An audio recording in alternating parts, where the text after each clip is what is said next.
জীবনের বাঁকে বাঁকে ফাঁকে ফাঁকে সময়গুলো ফুরায় যাবে। একটা সময় ছিল মায়ের পেট থেকে দুনিয়া আসলেন, 1 থেকে নিয়ে 10 বছর অবধি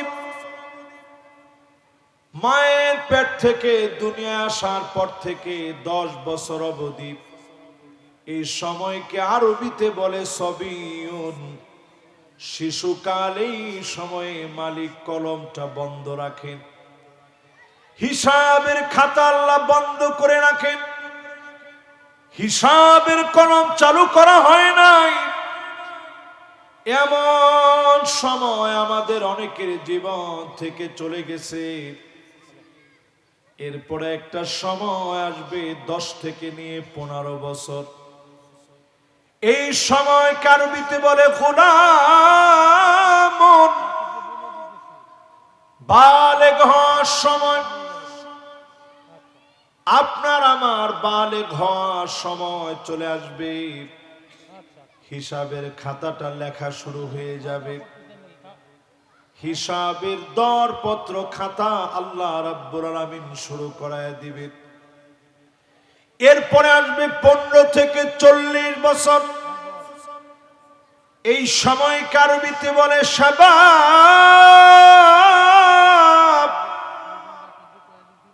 যৌবনের বয়স এটি। এই সময়ে যৌবনের এই সময়ে জবাব দেওয়া লাগবে 15 থেকে 40 অবধি। এই সময়ে মালিক আপনার জবাব নেবেন। পূর্ণ যৌবনার সময়টা এটা। আল্লাহ পাক ছোট্ট একটা শব্দ দিয়ে বোঝায় দিলেন, আসরুন মানে চিপা, আসরুন মানে নিংড়ানো। শরবত যেভাবে বানানো হয়, জুস যেভাবে তৈরি করা হয়, আল্লাহ বুঝায় দিলেন তোমার জীবনটাকে নিংড়ানো হবে, চিপা হবে। নানা পরীক্ষার মধ্য দিয়ে পরীক্ষা করে মুমিন হিসাবে যিনি উত্তীর্ণ বানায় দিবেন তিনি কে? আচ্ছা, আপনারা এই রাজবাড়ির লোকেরা চিপা এটাকে কি বলেন? ওই যে গামছা যখন চিপা হয় কি বলে? চিপা বলেন না? গামছা চিপলে কি পরে? পরেনি? আর যারা আরব দেশে ছিলেন, আসিরের দোকান দেখছেন কেউ? সৌদি আরবে কেউ ছিলেন এমন কেউ আছেন?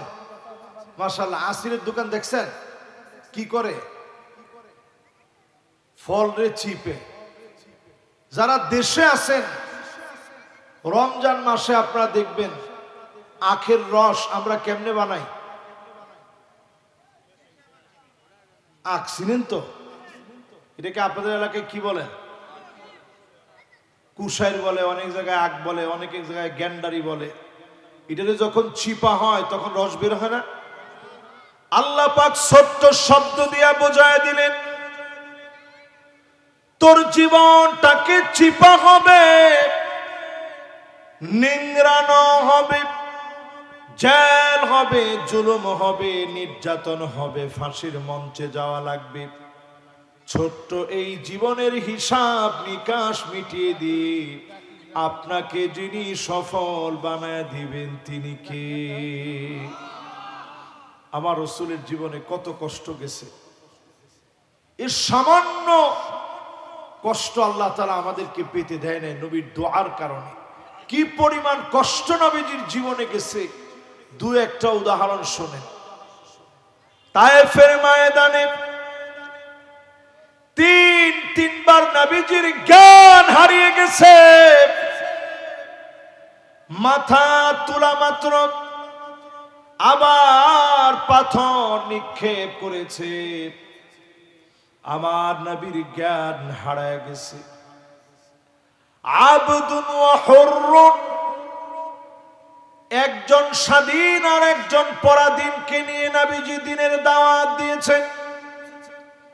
স্বাধীন ব্যক্তি হচ্ছে হযরতে আবু বকর রাদিয়াল্লাহু তাআলা আনহু, পরাধীন হচ্ছে হযরতে বেলাল রাদিয়াল্লাহু তাআলা আনহু। এই দুজনকে সঙ্গী বানায় নবীজি দিনের দাওয়াত দিয়েছেন। কাবার চত্বরে নামাজের মধ্যে নবীজি দাঁড়িয়েছেন, সেজদার ভিতরে নবীজি গিয়েছে, বড় ভুড়ি এনে নবীজির সেজদারত অবস্থায় ঘাড়ের মধ্যে দিয়ে দিয়েছে। নবীজির দম বন্ধ হয়ে গিয়েছে, নবীজি দম ফেলতে পারে না, সেজদা থেকে মাথা উঠেছে। আমার নবীর কলার ধরে নবীজিকে উঁচা করে ফেলেছে। নবীজিরে যখন উঁচা করে ফেলা হয়েছে, হযরতে আবু বকর বীরের মতো গিয়ে আমার নবীকে ছাড়া নিয়ে আসছে। আমার নবীকে যখন ছাড়ায় নিয়ে আসেন, আবু বকরের চোখের মধ্যে কাফেররা এত জোরে আঘাত করেছে, যেই জায়গায় আপনারা উমরায় গেলে, হজে গেলে তাওয়াফ করেন, এই জায়গার ভিতরে আবু বকরের চোখ দিয়ে রক্ত পড়েছে। পানি না রক্ত পড়েছে, টপ টপ করে আবু বকরের রক্ত পড়তে পড়তে জ্ঞান হারায় গেছে। যখন জ্ঞান ফিরেছে, বারবার আবু বকর বলে, আমার নবী কেমন আছে? বারবার বলেন, আমার নবী কেমন আছেন? ফাতেমা রাদিয়াল্লাহু তাআলা আনহাকে নবীজি পাঠায় দিলেন খবর দেওয়ার জন্য আল্লাহর নবী ভালো আছেন। শোনা মাত্র আবু বকর এক মুহূর্ত আর দেরি করে নাই, একটা দৌড় মেরে আমার নবীজিকে দেখতে চলে গেছেন। আল্লাহর নবী ডেকে বলে, আবু বকর রে, কোন জিনিস তোমার কাছে বেশি ভালো লাগে? আবু বকর বলে, ওগো নবীজি, আমার কাছে ভালো লাগে আপনার দিকে আমি শুধু তাকায় থাকি, এটা আমার কাছে ভালো লাগে। আপনার চেহারার দিকে তাকায় থাকি, এটা আমার কাছে ভালো লাগে। আপনার দিকে নজর দিয়ে রাখি, এটা আমার কাছে ভালো লাগে।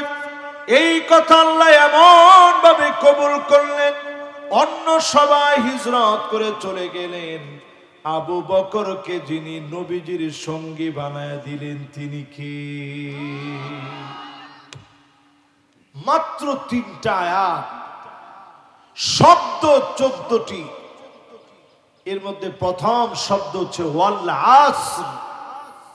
আল্লাহ পাক বোঝায়া দিলেন, গোলাম সজাগ হয়ে যাও, জীবনের সময় আসবে এমন 40 থেকে নিয়ে 60 অবধি, এই সময় আরবিতে বলে মুদ্দাতুল কুহুল।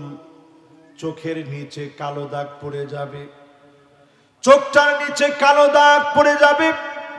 এই সময় আসার আগে নিজের ইবাদতের জন্য প্রস্তুত বানান। যিনি আপনাকে দামি বানায়া দিবেন, তিনি কি? এরপর একটা সময় আসবে 60 থেকে নিয়ে উপরে।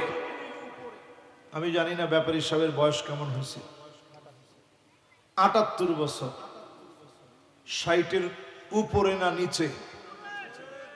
এই সময়কে আরবিতে বলে শাইখুন, এটা বৃদ্ধ হওয়ার বয়স। এই সময় যখন আসে যাবে, এই সময় এসে যাওয়ার পরে কোরআনুল কারীম থেকে আল্লাহ পাক স্মরণ করায়া দিলেন, এই সময় যখন এসে যাবে, সুম্মা নুআম্মিরুহু নুনাক্কিসু ফিল খালক, সৃষ্টির ভিতরে দুর্বলতা চলে আসবে, শরীর দুর্বল হয়ে যাবে, হাড়গুলা দুর্বল হয়ে যাবে। এই সময়টাতে ইবাদত করা বড় কষ্ট হয়ে যাবে। একটা সময় এলাকার ভিতরে তিনি ডেকে ডেকে নামাজে আনতেন। এখন বলতেছে, হুজুর ফজরের সময় আসতে শীতের মধ্যে আমার কষ্ট হয়ে যায়, ثم نعمره ننكسه في الخلق, সৃষ্টি দুর্বল হয়ে যাবে বৃদ্ধ হওয়ার আগে। এখন যেই সময়ে বসা আছেন আল্লাহরে ডেকে নেন, ডাকার মতো ডাকলে যিনি ডাকে সাড়া দিবেন তিনি কে? প্রথমে আল্লাহ একটা কসম করলেন, আল্লাহ কসম দিয়ে বুঝায় দিলেন আল্লাহর চাইতে বড় কেউ নাই। কখনো কখনো কোনো বিষয়ের গুরুত্ব বুঝাতে আল্লাহ তাআলা কসম করেন। আপনি আমি কসম করব পীরের নামে না আল্লাহর নামে? এই সবাই কয় না, আওয়াজ করে বলেন কার নামে? এই কথা বলতে গিয়ে আমার যদি মৃত্যু হয়ে যায় তারপরও মনে রাখবেন কোন পীরের নামে কসম করলে হারাম হবে, শিরক হবে। কোন পীরের নামে কসম করা যাবে না। কসম যদি করতেই হয় আল্লাহর নামে করা লাগবে, ঠিক কিনা বলেন? এই কথা কি সবার কাছে পরিষ্কার? ফামান কানা ইউহলিফ ফালিইউহলিফ বিল্লাহ, কসম যদি করা লাগে শুধুমাত্র আল্লাহর নামে কসম করবেন, অন্য কোন পীরের নামে কসম করা যায় না। অনেকে কসম করেন পীরের নামে, অনেকে কসম করেন পীরের নামে না বউয়ের নামে। অনেকে কসম করেন স্ত্রীর চোখ ধরে, যে তোমার চোখটা ধইরা বলি এই কাজ কিন্তু আমি করিনি। অনেকে কসম করেন মিথ্যা কসম, অনেকে কসম করেন কোরআন মাথায় নিয়ে। এই কোনোটাই সঠিক নয়। কসম করতে হবে একমাত্র কার নামে? মাশাআল্লাহ, এই প্রথম শব্দ দিয়ে আল্লাহ কত কিছু বুঝাইলেন চিন্তা করেন। এবার দ্বিতীয় আয়াতে কারিমার দিকে চলেন। আয়াত জানি কয়টা? মাশাআল্লাহ, শব্দ কয়টা? অক্ষর কয়টা? 68টা। লিল্লাহি তাকবীর। মাশাআল্লাহ, এই মাওলানারে অনেক ধন্যবাদ। মাশাআল্লাহ, মেধাবী মানুষ। একবার শুনেই উনি মুখস্থ করে ফেলছে। তাহলে কোন শব্দ কয়টা? 68টা। 14টা। অক্ষর কয়টা? আয়াত কয়টা? এবার দ্বিতীয় আয়াতে চলেন। ইন্নাল ইনসানা লাফি খুসর, নিশ্চয়ই সব লোকেরা, সব মানুষেরা ক্ষতির ভিতরে আছে। কোন আমরা কিসের ভিতরে আছি? ধর্মে। আমরা কি এখন ক্ষতির ভিতরে আছি? তা আল্লাহ কইল সব মানুষ ক্ষতির ভিতরে আছে। তাহলে বোঝা যায় যে ক্ষতি কি কি জিনিস, এটা আগে বোঝা দরকার। কোন কোন জিনিসের নাম ক্ষতি। ক্ষতি বোঝার জন্য প্রথমে বুঝেন, ইদা দুইআতিল আমানাত ফান্তাযিরিস সাআ, আমানতদার আমানতের খেয়ানত যখন করবে আপনি বুঝবেন ক্ষতির ভিতরে পড়ে গেছেন। এই যে নির্বাচন আসছে, ভোট আপনার কাছে আমানত। এই আমানতের খেয়ানত যদি টাকা দিয়ে হয়ে যায়, বুঝে নিবেন চরম ভাবে ক্ষতির মধ্যে পড়ে গেছে।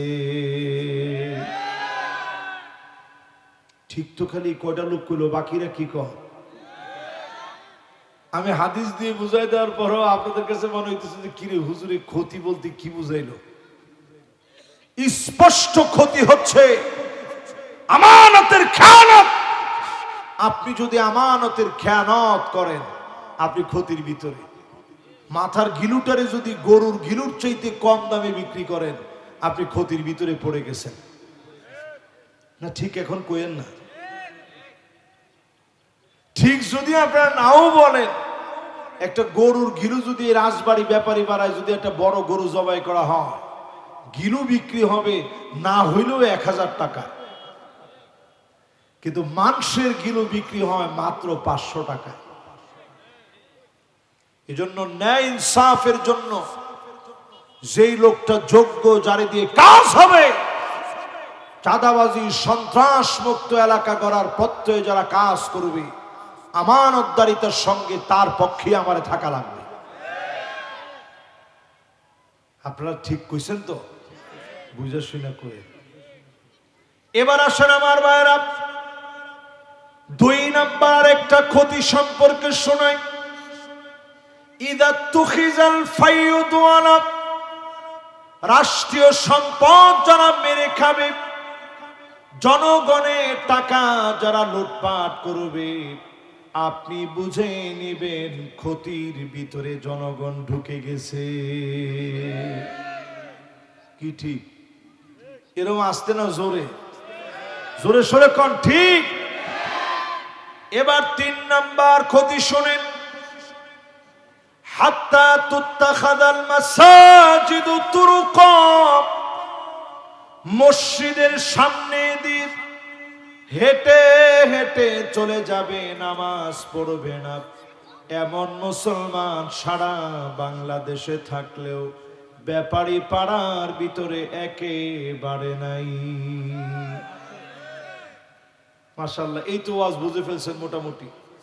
তাহলে নামাজ যদি আপনি না পড়েন, যেই পীরের মুরিদি হন, আমি পীর বিরোধী লোক না, আমি প্রথমেই বলছি উনি আমার পীর,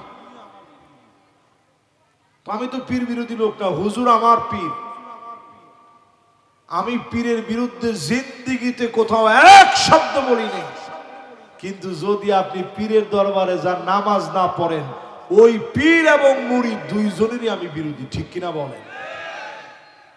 আমার নবী নামাজ পড়েছেন, পা ফুলায় ফেলছে, হাত্তা তাওয়াররামাত কদামা, 2টা পা নবীজির ফুলে গেছে। এত পরিমাণ নবীজি নামাজ পড়েছেন। ফজরের নামাজ পড়ে নবীজি আসছে, এসে নবীজি বলছেন কোন খাবার কি আছে? আম্মা জানেরা বলছে নবী কোনো খাবার নাই, পানি পর্যন্ত নাই, এক জগ পানি নবীজি খেতে পারে নাই। সাহারিতে নবীজি কিছুই খায় নাই, একটা খেজুরও নবীজি পায় নাই। একটা বারের জন্য কোনো দুঃখ আমার নবী করলো না। নবী সঙ্গে সঙ্গে বলল, যাও, আজকেও রোজা রেখে ফেললাম। আমার নবী না খেয়ে, কোনো কিছু না পেয়ে নবীজি রোজা রেখে ফেলেছে। একটা বার আল্লাহকে নবীজি বলেন নাই, আল্লাহ কেনই ক্ষুধার কষ্ট দিলেন? একটা বার নবীজি কোনো অভিযোগ করে নাই। সিজদার ভিতরে পড়ে পড়ে আমার আপনার জন্য নবীজি কাঁদলেন, ডেকে ডেকে আল্লাহকে বললেন, আল্লাহুম্মা উম্মতি,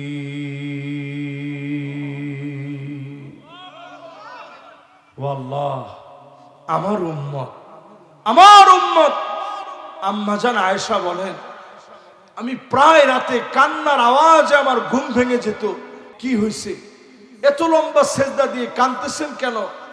আমি আমার কানটারে নবীজির জবানের সামনে নিয়ে যেতাম, আমি শুনতাম অন্য কোনো কিছু বলে নবীজি কান্দে না।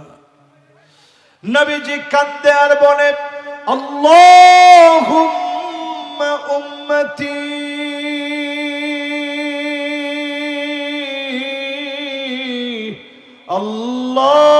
আল্লাহুম্মা উম্মতি, আল্লাহ আমার উম্মত, আমার উম্মত।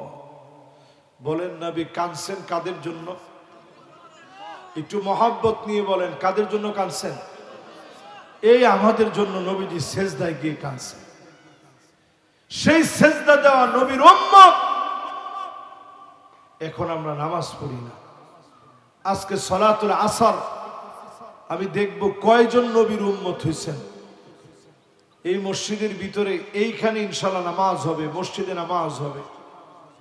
যারা যেখানে বসছেন, আমরা আজকে এইখানে নামাজ পড়ে এরপরে যাব ইনশাআল্লাহ। পড়ে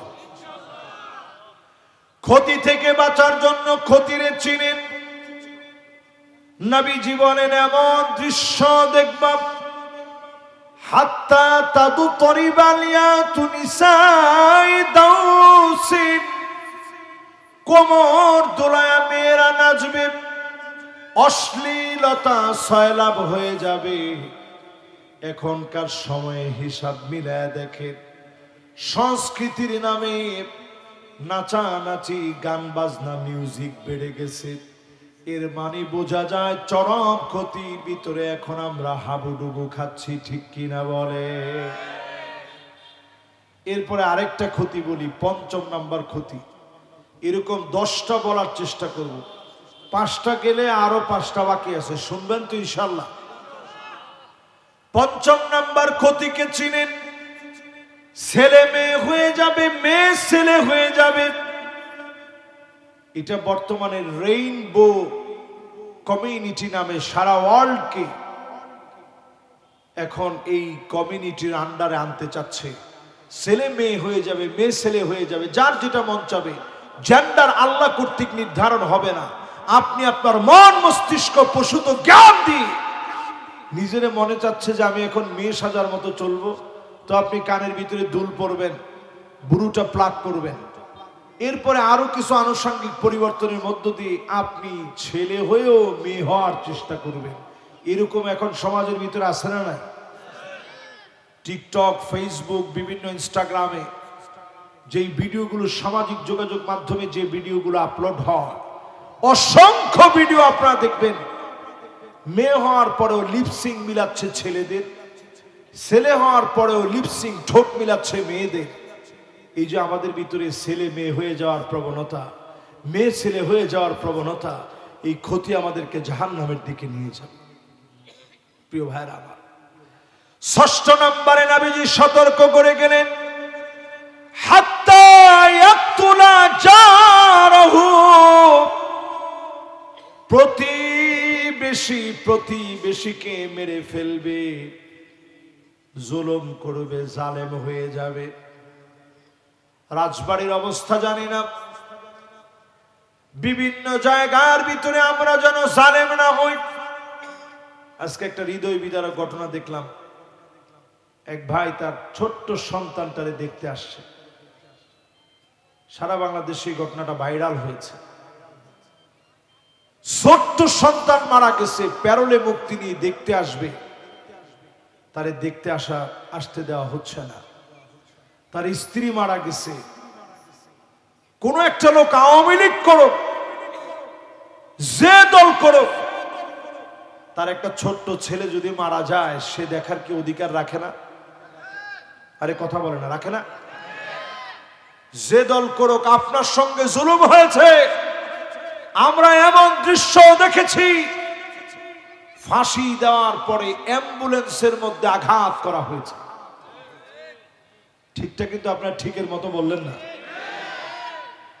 ফাঁসি দেওয়ার পরে কবরের ভিতরে তারা নির্লজ্জ বেহায়াপনায় মেতে উঠেছে। তারা যেমন বড় বড় জালেম ছিল, আমরা ওই রকম জালেম হতে চাই না। জালেমের উত্তর আমরা জুলুম দিয়ে দিতে চাই না।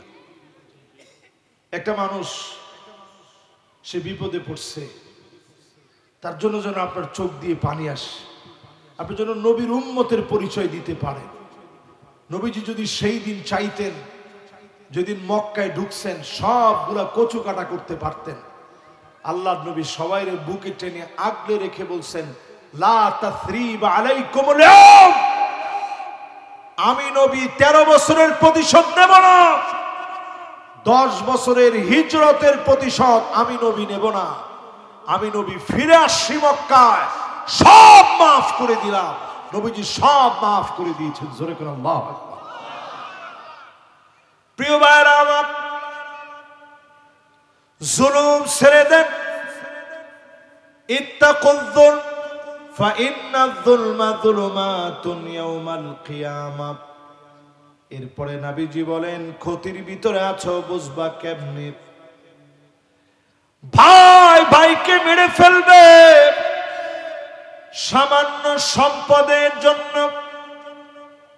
এই যে আমার ব্যাপারী সাহেবের ভাই এখানে বসা আছেন, উনি অসুস্থ ছিলেন। ব্যাপারী সাহেব যে কি পরিমাণ ওনার জন্য দোয়া চাইছেন, এটা হচ্ছে ভাই ভাইয়ের সম্পর্ক। ওনারা 3টা ভাই না আপনারা? ওনারা 3টা ভাই, আমরা 2টা ভাই। আমি যখন মিশর গেছি, বিশ্বাস করেন ভাই যে কিরকম সম্পদ। মিশর যখন গেছি, আমি এয়ারপোর্টের ভিতরে যখন ঢুকে যাচ্ছি, আমি তাকায় দেখতেছি উকি দিয়ে দিয়ে আমার ভাইটা খুঁজতেছে যে আর একটাবার ভাইরে দেখা যায় কিনা। আমি পিছনে ফিরে ফিরে তাকাচ্ছি যে আমার ভাইটারে একটাবার দেখতে পারি কিনা। যেদিন আমি ফিরে আসছি 5 বছর পরে, আমার ভাইটা আমার বুকের মধ্যে যখন আসছে, ও ধৈরা ফুপায় ফুপায় কাঁদতেছে, আর আমারে ছাড়ে না। আমার কাছে ইউসুফ আলাইহিস সালাম আর বনিয়ামিনের কথা মনে হয়ে গেছে, যাহারে লম্বা সময় পরে যখন দেখা হয়েছে আপন ভাইয়ের সাথে, কেমনে না জানি জড়ায় ধরছে। এই মহব্বতের জায়গা নষ্ট হয়ে যাবে সামান্য সম্পদের কারণে। অল্প একটু জায়গা নিয়ে কবরে যাওয়া লাগবে। কবর আপনারে ডাকতেছে। এই কবরে যাওয়ার আগে ভাইকে মহব্বত করে ডাকেন, আদর করে ছোটবেলার মতো মাথায় হাত বোলায় দেন। ছোট ভাই বড় ভাইকে সম্মান করে বুকে টেনে নেন।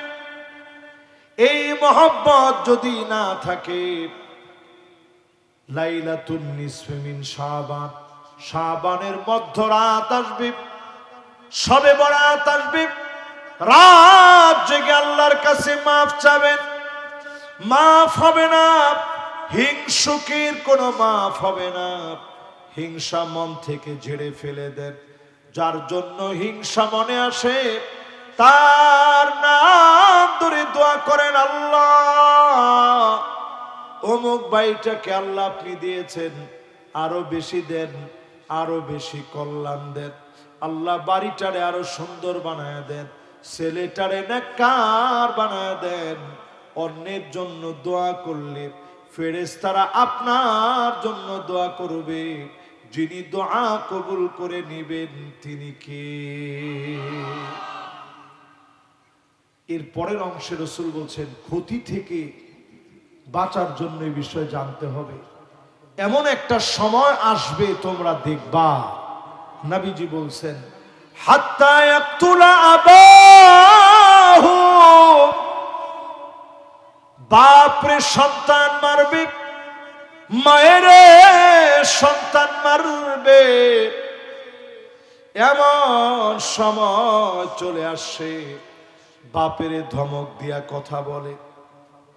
আজকেও ব্যাপারী সাহেবের ছেলেরে বলছি, যতদিন বাপ আছে বাপের যত্ন নিবেন। এটা একটা বট বৃক্ষ, বুঝবেন সেদিন যেদিন হারায় ফেলবেন। হারায় গেলে আপনি সব দিকে খুঁজবেন, বাবার শরীরের এই গ্রামটার পাবেন। দুনিয়ার বুকে বাপ একমাত্র এমন, নিজের চাইতে সন্তানরে বড় বানাতে চায় একমাত্র আপনার বাপ।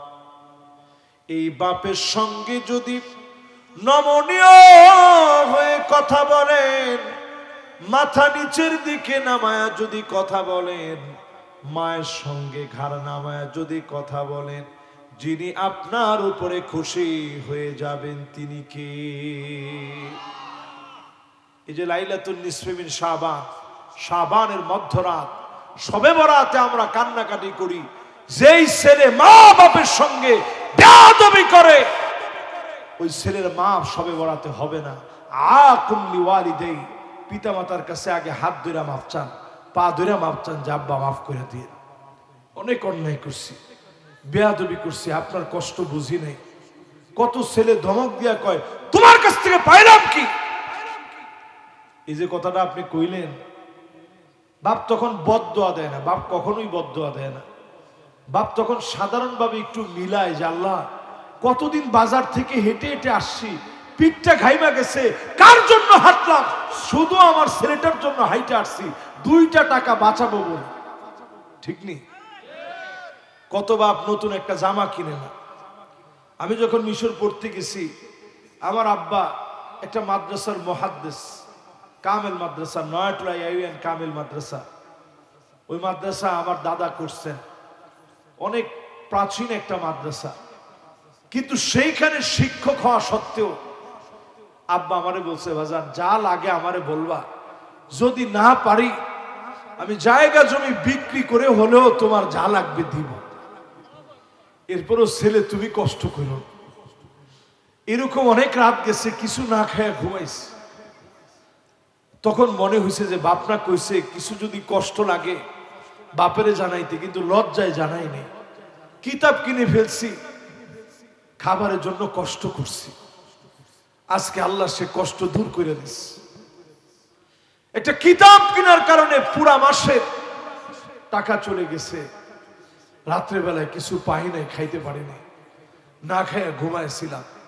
কিন্তু মনে হয়েছে আহারে আমার বাপ কইছে যে বাজার খবরদার কষ্ট হইলে আমি বাপেরে জানাইবা। সেই সময়ে বাপের কথাটা মনে পড়েছে। সেই বাপেরে যে কষ্ট দিবে, মায়ের সঙ্গে ঘাড় মোটা করে কথা বলবে।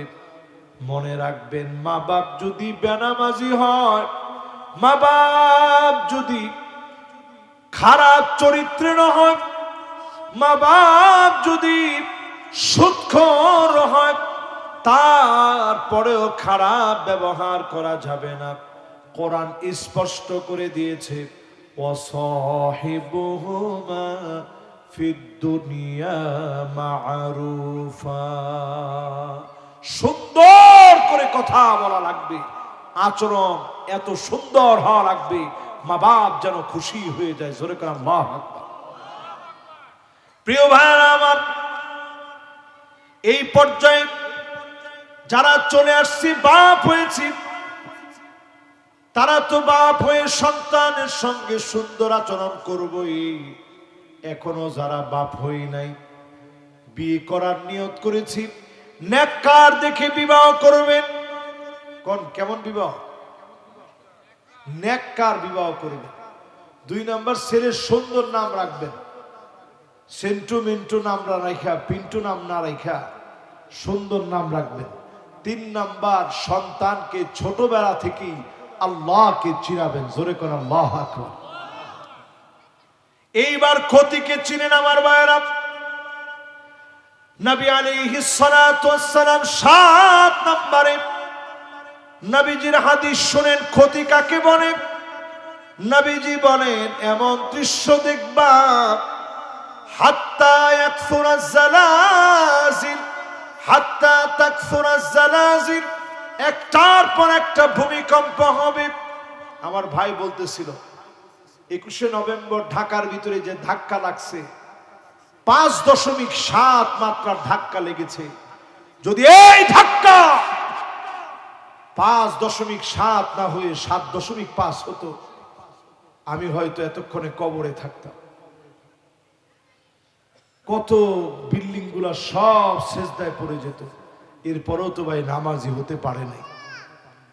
আল্লাহ যে করোনা দিছে, উঠায় নিছে মানুষের পক্ষ থেকে। কেন উঠায় নিছে? কারণ আমরা অসংখ্য যুবক নামাজি হয়ে গেছিলাম, ঠিক কিনা বলে? আমার নিজের চোখে আমি দেখছি, জুমা পড়াইতে গেছি, সামনে মাত্র 10 জন। বাইরে যখন বের হইছি, সবাই আমার হাত ধরে বলতেছে যে হুজুর মনে হয় কিয়ামত এসে গেছে। অনেকে আসতেই পারতেছে না ডরে, হাত ধরলে যদি আবার করোনা এসে যায়।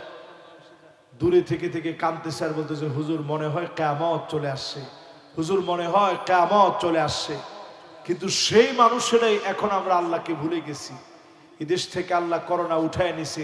পার্শ্ববর্তী দেশ ভারতে মানুষকে, পূর্বে সে লাকড়ি শেষ হয়ে গেছে, পানির মধ্যে মানুষকে ফেলে দিছে।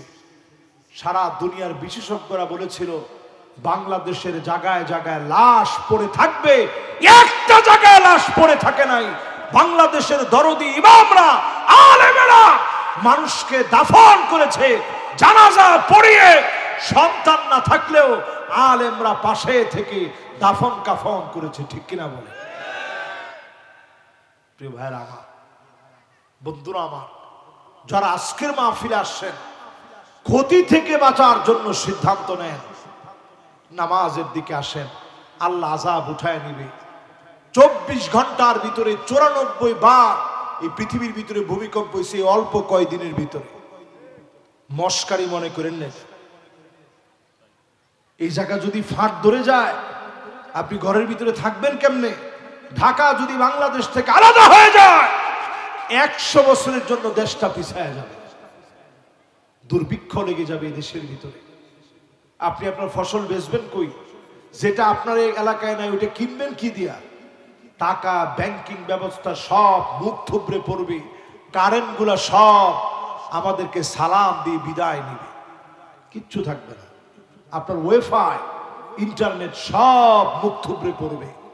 ঢাকা শহর যদি খালি আলাদা হয়ে যায়, তাহলে আপনি চিন্তা করেন, আল্লাহ একটা ওয়ার্ডিং দিছেন, সোজা হয়ে যায়। আওয়ালা ইয়ারাউনা আন্নাহুম ইফতানুনা ফি কুল্লি আমিন মাররাতান আও মাররাতাইন। আল্লাহ বলেন প্রত্যেক বছরে আমি একবার অথবা দুইবার ওয়ার্নিং দিই। কয়বার? একবার অথবা দুইবার আমি আল্লাহ আযাব দিই। আযাব দেই তোদেরকে শেষ করে দেওয়ার জন্য না। সুম্মা লা ইয়াতুবুনা ওয়ালা হুম ইয়াযাক্কারুন। গোলাম আমার দিকে ফেরানোর জন্য তোরে একটু আযাব দেই, আমারে একটু স্মরণ করার জন্য আযাব দেই। যদি আল্লাহ আল্লাহ বলে বলে আল্লাহর দিকে ফিরে আসেন, আযাব গজব যিনি উঠায় নিবেন তিনি কে? এবার পরের অংশে যাই। 8 নাম্বার ক্ষতি নবীজি সাল্লাল্লাহু আলাইহি সাল্লাম জানিয়েছেন।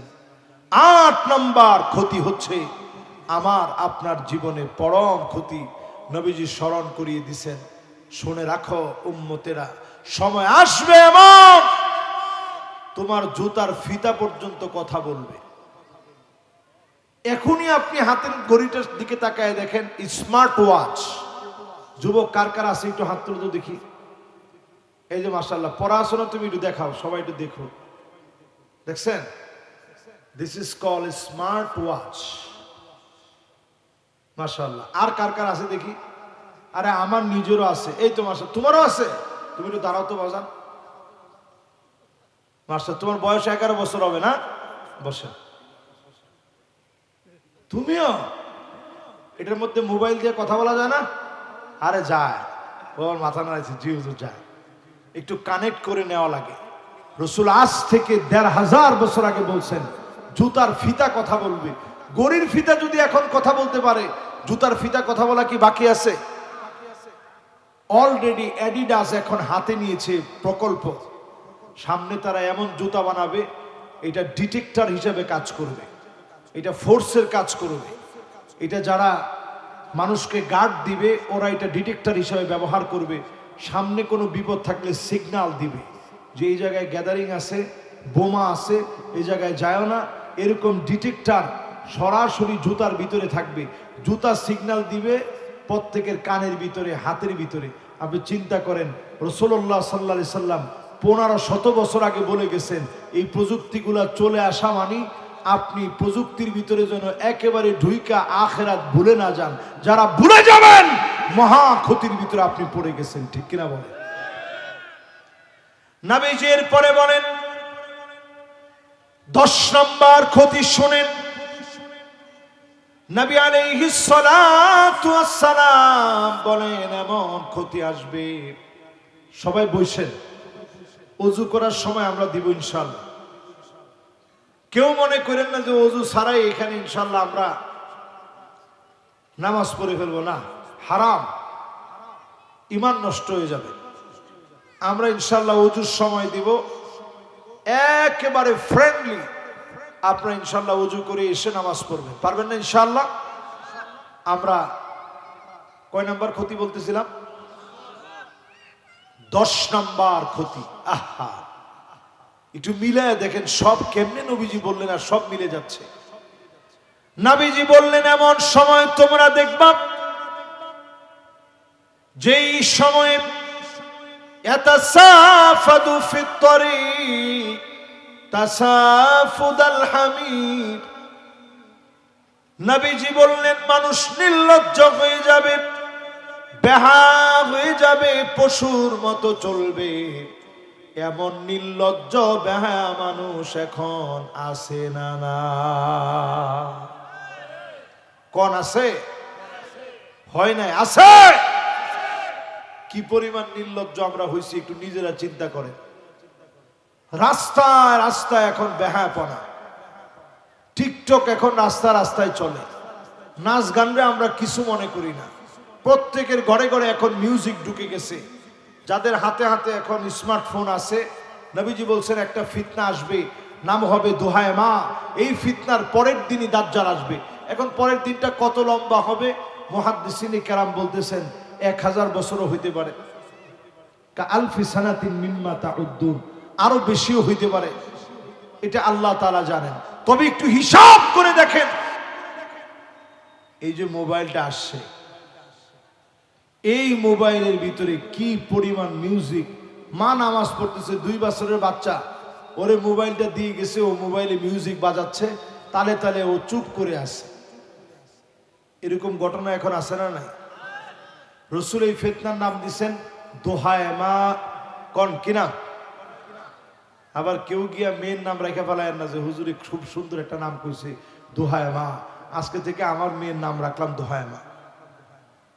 নবীজি যখন এই নামটা উচ্চারণ করছেন, সাহাবায়ে কেরাম বলেন ইয়া রাসূলুল্লাহ, এটা আবার কেমন ফিতনা, আগে তো কখনো নাম শুনি নাই। নবীজি বলছেন এমন ফিতনা লাতামাতহু লাতমাতান, প্রত্যেকটা ঘরে ঘরে গিয়ে ফিতনাটা চড়াবে। চড়ানো বুঝেন? মানে থাবড়াবে। থাবড়ানো বুঝেন? মানে আঘাত করবে, এক কথা। মাশাআল্লাহ। এই কথা যখন নবীজি বলছেন, সাহাবায়ে কেরাম অবাক হয়ে গেছেন। প্রত্যেক ঘরে ঘরে গিয়ে থাপড়াবে, আঘাত করবে, এটা কেমন ফিতনা? এখন একটু তাকায় দেখেন, ঘরে ঘরে এরকম মোবাইল আছে না নাই? 16 বছর যারা দেশ শাসন করেছে, ওরা প্রত্যেকের ঘরে ঘরে একটা একটা মোবাইল দিছে নাকি? বক্তব্য দিলেও বাস্তবে আপনারা পান নাই, না পাইলেও আপনারা কিনে নিছেন। প্রত্যেকের ঘরে ঘরে 3টা 4টা করে এখন মোবাইল আছে, ঠিক না ভাই?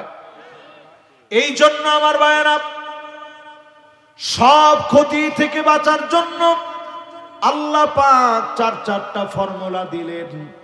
1 নাম্বার ফর্মুলা, ইল্লাল্লাযীনা আমানু, নিশ্চয়ই যারা ক্ষতি থেকে বাঁচতে যাবে, হরফে ইস্তিসনা দিলেন, ক্ষতি থেকে বাঁচবে তারা, ঈমান আনবে যারা। ক্ষতি থেকে যিনি বাঁচায় দিবেন তিনি কি? আপনারা ঈমানের পথে আছেন? হুজুর বুঝবো কেমনে? ঈমানের পথে আছেন, বুঝতে বেশি দূরে যাওয়া লাগবে না, এইখানে বসে বুঝবেন। ঈমানের পথে যারা থাকবেন, বাধা আসবে, বিপত্তি আসবে, কষ্ট আসবে, যন্ত্রণা আসবে, ঈমানের পথ থেকে এক চুল দূরে সরে যাওয়া যাবে না, ঠিক নেই? নবীজি বলে গেছেন কেমন ঈমান লাগবে।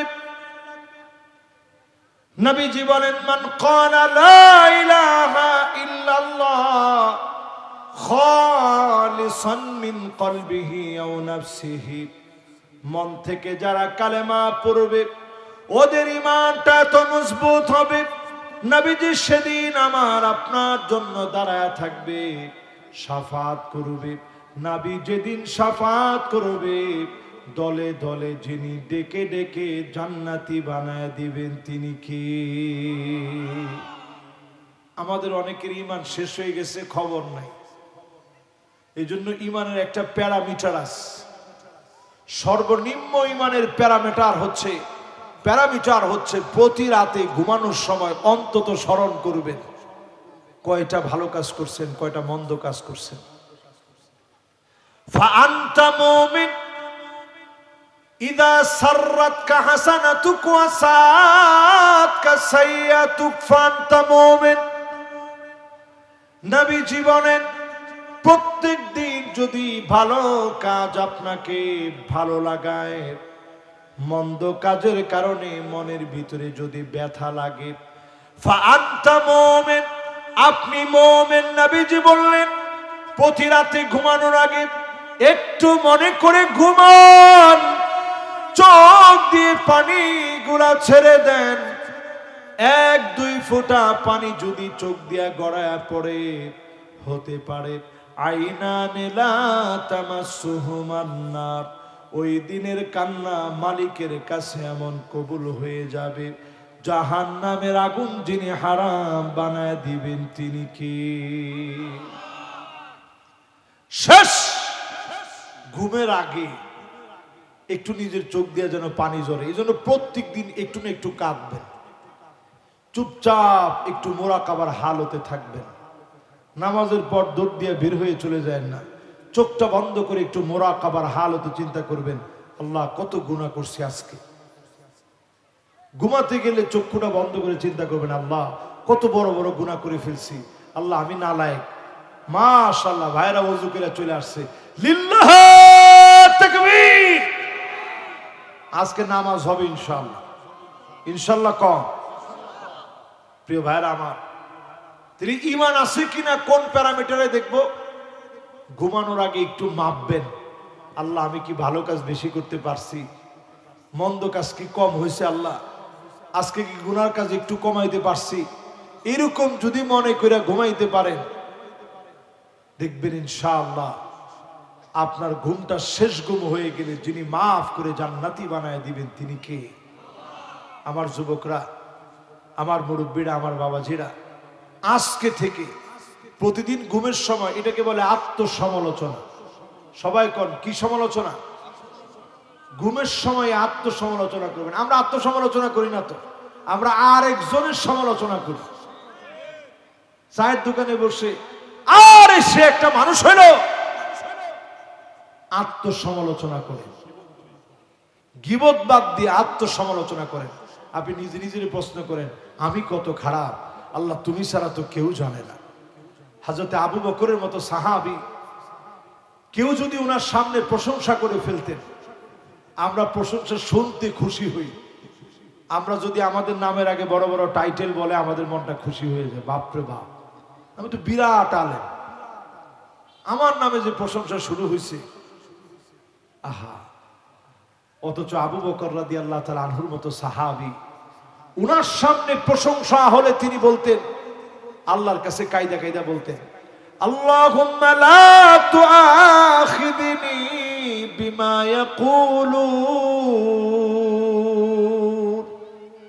আয় আল্লাহ, মানুষ আমার নামে যা বলতেছে এগুলার জন্য তুমি আমারে পাকড়াও করো না।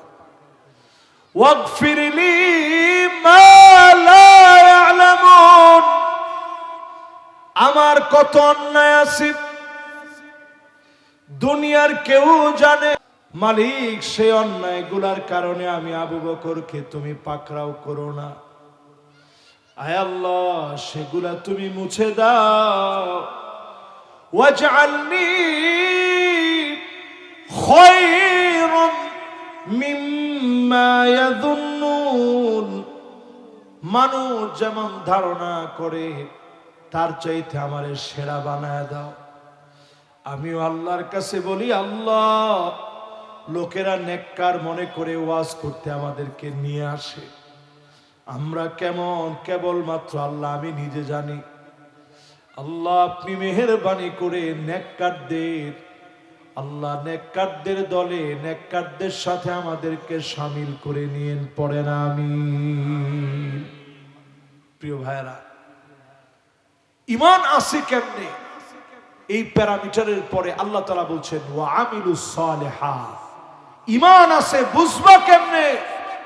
বুঝার জন্য তোমার আমলে সালেহ লাগবে। সবচেয়ে বড় আমলে সালেহের নাম একটু পরে যে সালাতুল আসর, এটা সবচেয়ে বড় আমলে সালেহ। এখানে সংগঠিত হবে, নামাজ পড়বেন আপনি, নামাজের সেজদা যখন দিবেন মনে করবেন জাতে পাকের কুদরতি কদমের মধ্যে সেজদাটা দিতেছেন। নিজের মনটারে এমন বানাবেন যে আল্লাহ আমারে তো তুমি শিকল দিয়া টাইনা আনতে পারতা, সেজদা দেওয়াই লাগবে, তুমি বাধ্য করতে পারতা, আল্লাহ তুমি তা করো নাই। গরুর দড়ি যেরকম লাগায় নাকের ভিতর দিয়ে, 2 লক্ষ টাকার গরুর দড়িটা ধরে টান দেন, ও আস্তে ঠান্ডা হয়ে যায়, কারণ নাক ব্যথা। তো ওই ব্যথা 2-1 বার টান দিয়ে ঘাউরামি করার কারণে ওর মনে আছে ব্যথাটা কেমন লাগছে, এই জন্য সে ঘাউরামি করে না, ওর ব্যথা লাগবে এই জন্যে। আপনারা যদি এরকম আল্লাহ দড়ি লাগায় টেনে টেনে নামাজে নিতেন, 1 ওয়াক্ত নামাজ বাদ দিতে পারতেন। এই জন্য আমলে সালেহের দিকে আসেন, কারো দিকে তাকায় যদি মুস্কি হাসিও দেন, ক্রিটিসাইজ করে দিবেন না, সওয়াবের উদ্দেশ্যে মুস্কি হাসবেন। আমলে সালেহে পরিণত হবে, যিনি গুনাহ মাফ করে আপনার নেকির পাল্লা ভারী বানায় দিবেন তিনি কে? একটা হাদিস শুনাইলে আপনারা অবাক হয়ে যাবেন। সবচেয়ে সওয়াবের কাজ কি নবীজির কাছে প্রশ্ন করা হয়েছে, নবীজি এগুলো অনেকগুলো উত্তর দিচ্ছেন। কোথাও বলছেন বিররুল ওয়ালিদাইন, পিতা মাতার সাথে সুন্দর আচরণ করা, কোথাও বলছেন জিহাদ ফি সাবিলিল্লাহ, কোথাও বলছেন জিলহজের প্রথম 10 দিনের আমল, কোথাও নবীজি বলছেন সবচেয়ে সওয়াবের কাজ হচ্ছে মানুষের খাবার খাওয়ানো, সালাম দেওয়া। আরেক জায়গায় নবীজির কাছে প্রশ্ন করা হলো সবচেয়ে সওয়াবের কাজ কি, নবীজি বললেন ইন্না মিন আবাররিল বির আইয়ুদখিলা সুরুর ফি কলবি আহাদিকুম, তোমাদের কারো হৃদয়ের ভিতরে একটু আনন্দ প্রবেশ করায় দেওয়া, একজন মানুষকে একটু খুশি প্রবেশ করায় দেওয়া। 10টা টাকা খরচ করে হলেও একজন রিকশাওয়ালা আপনার নিয়ে আসছে, 10টা টাকা বাড়ায় দিয়া বললেন ভাই নামাজটা কায়েম করেন, জমিনে নামাজ পড়বেন, নেন ভাই 10টা টাকা নেন, নামাজ মনে পড়তে পারেন নাই, আজকে থেকে ভাই নামাজটা শুরু করেন, পড়বেন না ভাই? এতটুকু কথা যদি আপনি হাসি দিয়ে বলেন, লোকটা যাওয়ার সময় চিন্তা করবে সে তো আমার কাছে ভোট চায় না, সে চাইছে কি? নামাজ চাইছে, চাইয়ে আবার 10টা টাকাও দিছে যে ভাই নামাজটা পড়েন।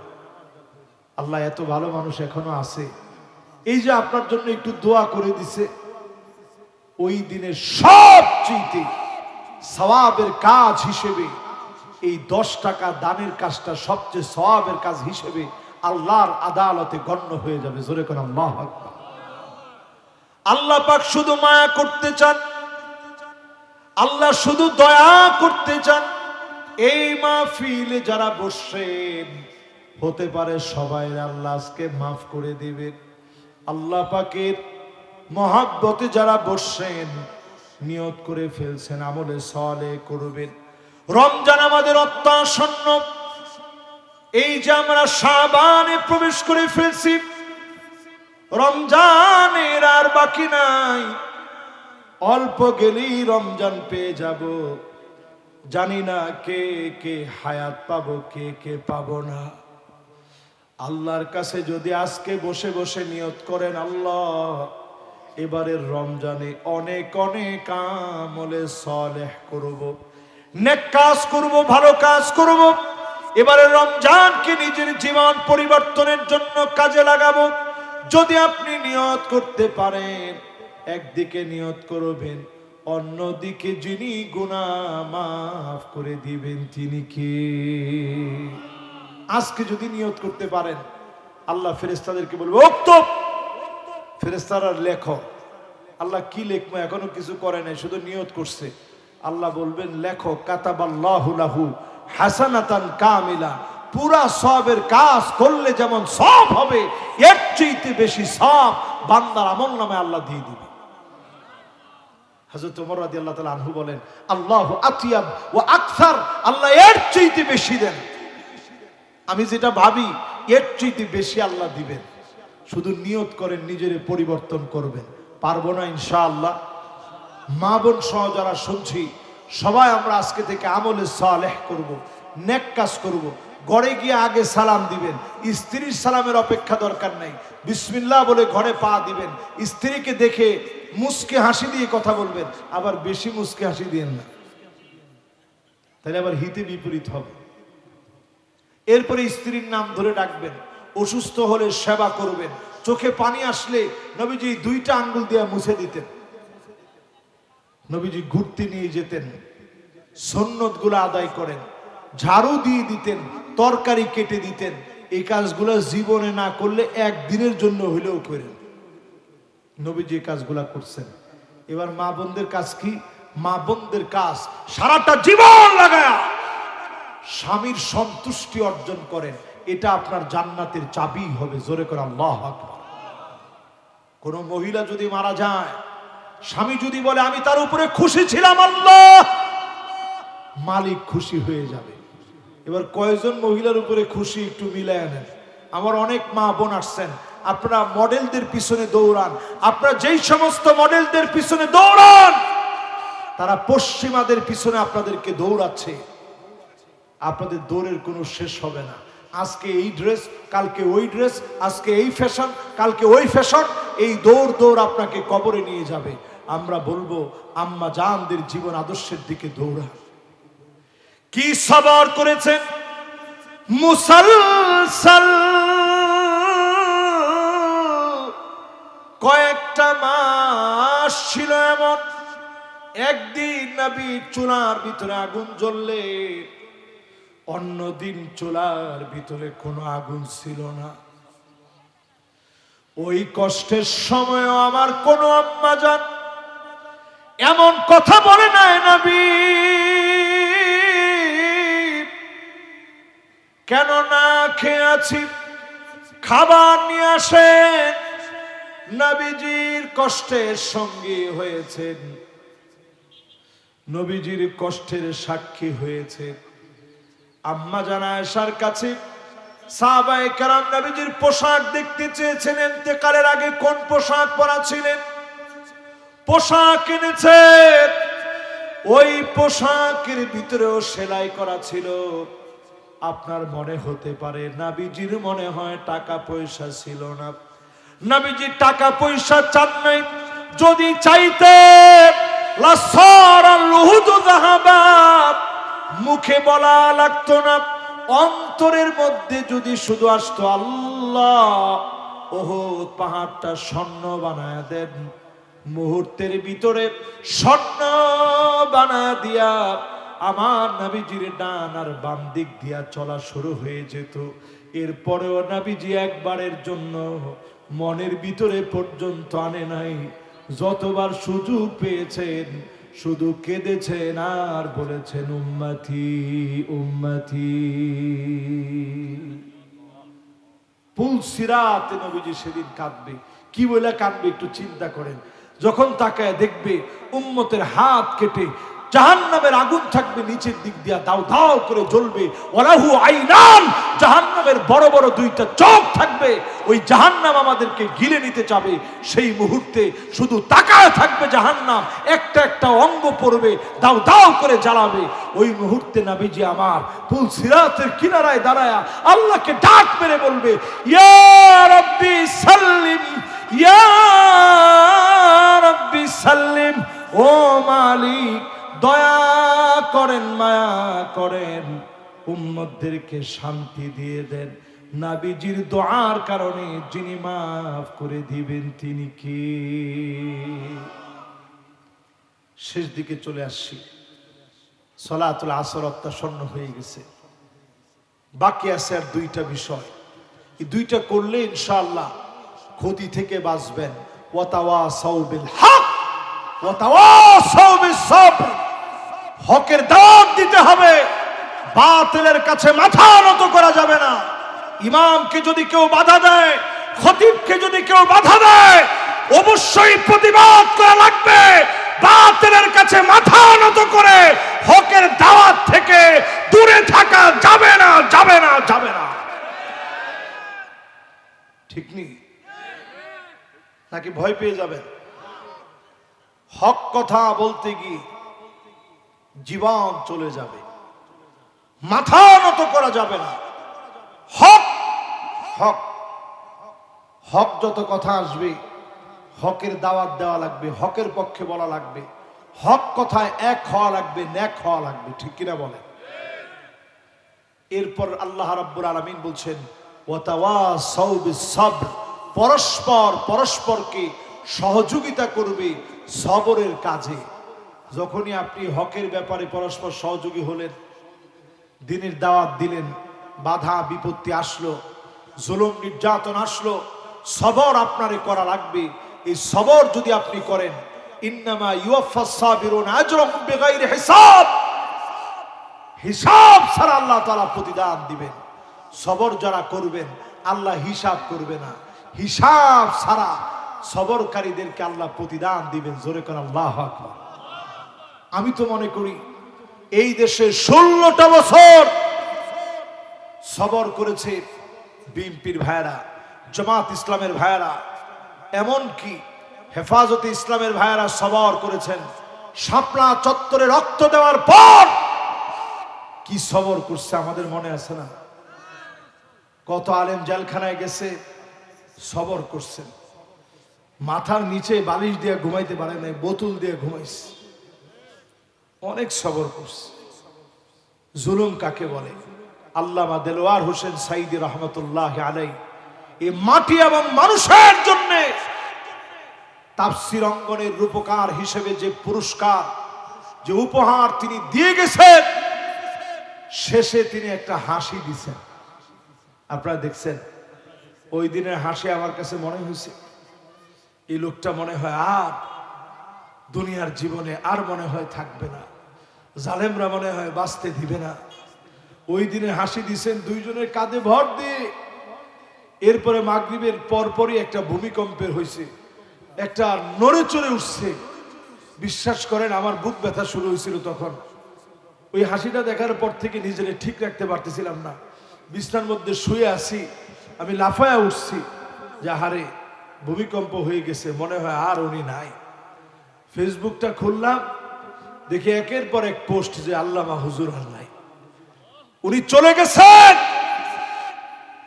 কিন্তু আজকের এই সবরের ফল আমরা দেখতে পাচ্ছি। যারা এত জুলুম করেছে, হাত্তা ইয়ারফাআল্লাহ, আল্লাহ ওদেরকে টেনে হিঁচড়ে উঠা নিয়েছে। গরম ভাত ছিল, জালেমেরা খেয়ে যেতে পারে না, ঠিক নেই? খেয়ে যেতে পারে না। গরম ভাত ভাতের জায়গায় রয়ে গেছে, জালেমরা খেতে পারে নাই। রাজপ্রাসাদ রয়ে গেছে, গণভবন রয়ে গেছে, ওরা থাকতে পারে নাই। জুলুম নির্যাতন তো কম হয়নি। আমি কাউরে ছোট করতে চাই না, কি পরিমাণ জুলুম হয়েছে। 16 বছর, এই চেয়ারম্যান সাহেব বলতে পারবে জুলুম কেমন হয়েছে। 16 বছরে কত লোক কবরস্থানে গিয়ে ঘুমাইছে। অপরাধ কি? অপরাধ হচ্ছে তিনি জালেমদের পক্ষ নেন নাই। এই অপরাধের কারণে 16টা বছর জুলুম হয়েছে। এই জন্য আজকের মাহফিল থেকে বলি, প্রিয় ভাইয়েরা আমার, সবর আমরা করতে জানি, সবর আমরা করি। ইতিহাস আমাদেরকে সবর শিক্ষা দিয়েছে। আমরা সবরের পথ ধরে হেঁটেছি বিদায় আল্লাহ একটা সুন্দর সময় দিয়েছে। আমরা আল্লাহর কাছে কামনা করি, সব দেখেছি আল্লাহ যেন এই জমিনটাকে উর্বর বানিয়েছে মুসলমানদেরকে দিয়ে। এই জমিনে যেন আল্লাহ রাব্বুল আলামিন আল্লাহর কোরআনকে এস্টাবলিশ যেন এই জমিনে করে দেয়। পড়েন আমিন। ঠিক নেই আমার ভাইরা? সবাই আমরা এটা বিশ্বাস করি। এই বাংলাদেশের মানুষ অত্যন্ত ধর্মপ্রাণ। আপনি এরকম বাংলাদেশ ছাড়া কোন দেশটাই পাবেন? এরকম আসরের নামাজের আগে লোকেরা বসে মনোযোগ সহকারে তাফসীর শুনে অলরেডি কোথায় আছে। কিন্তু আমাদের দেশের যুবক বলেন, মুরব্বী বলেন, মা বোন কি পরিমাণ আসছে। মা বোনদেরকে বলি, মা বোনেরা, কোরআন আপনাদের অধিকার দিয়েছে নিশ্চিত করে, লিযাকার মিসলু হাজ্জিল উনসায়াইন। যদি আপনি বাবার ঘরে 2 জন মেয়ে, 1 জন ছেলে বাবার থাকে, মেয়েটার অধিকার ওই ছেলের সমান সমান দিবেন। আপনি গাতা দিবেন, জঙ্গল দিবেন, সেটার সুযোগ নাই। হুবহু সম্পদ আপনি যেমন নিছেন বোনদেরকেও ওই রকম দেওয়া লাগবে। এই বিধান যিনি কোরআনে দিয়েছেন তিনি কে? তিনি চিন্তা করেন, সৌদি আরবের ভিতরে আল্লাহ তাআলা এত বরকত দিয়েছেন, কারণ তারা কোরআনকে তাদের আইনের কিতাব বানিয়েছে, কোরআনকে তারা তাদের আইনের গ্রন্থ বানিয়েছে, কোরআন থেকে তারা শরিয়া ল গুলো নিয়েছে। এই রক্ষণশীল সৌদি আরব অল্প কিছুদিন ধরে কেমন সারা সারা হয়ে যাচ্ছে, বিপদ তাদেরকে টানতেছে। বাংলাদেশের জন্য আল্লাহ তাআলা যে সুযোগ দিয়েছেন, আমরা এই দেশটাকে নতুন একটা স্বপ্নের দেশ মনে করি। আল্লাহ যেন এই দেশটাকে সুন্দর করে সাজায় দেয়, পড়ে না আমিন।